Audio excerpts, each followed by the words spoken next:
Ang mata ay ilawan ng katawan. Ang kalagayan ng iyong mga mata ang magtatakda kung gaano kaliwanag ang iyong katawan, kung gaano kaliwanag ang iyong isipan, at kung gaano kaliwanag ang iyong ilaw na magniningning sa mundo.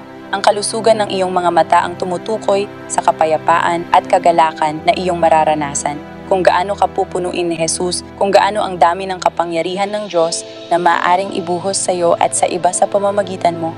Ang dami ng tao na madadala mo kay Jesus ay nakadepende sa kalusugan ng iyong mga mata.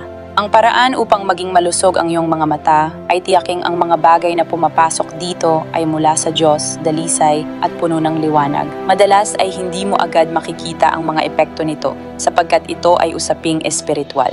Habang mas nakatuon ang iyong mga mata sa salita ng Diyos, sa mga aral na tulad nito, at habang pinipili mong ituon ang iyong paningin sa mga bagay na may pag-asa at kabutihan, sa halip na sa mga bagay na may kasamaan, maaring sa television or social media, nagbabago rin ang iyong isipan.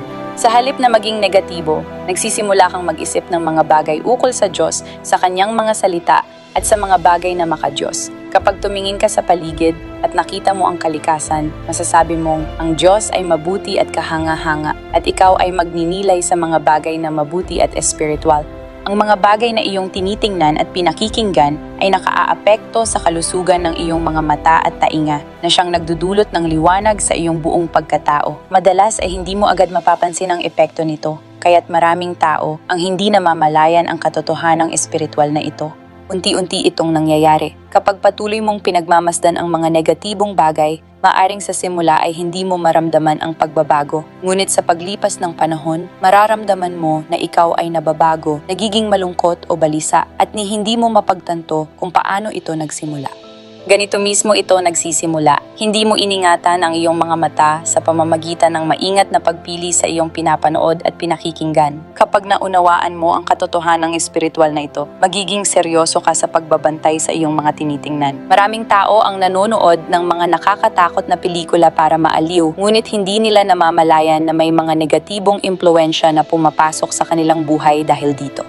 Kapag binuksan mo ang iyong sarili sa dyablo, hindi nangangahulugang otomatiko kang mapapasukan ng espiritu, ngunit ito ay parang pag-iiwan ng bukas na pinto sa iyong bahay. Hindi lahat ng bahay ay agad mananakawan, ngunit bakit mo ito ipagsasapalaran? Hindi ito bagay na dapat paglaruan.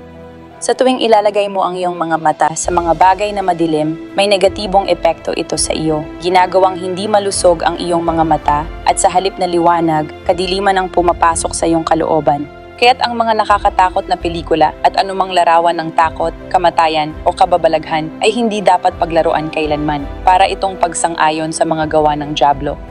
Maaring matindi itong pakinggan, ngunit ito ang katotohanan. Nagmumula ito sa isang taong nakikitungo sa mga demonyong espiritu linggo-linggo. Hindi ito bagay na dapat balewalain.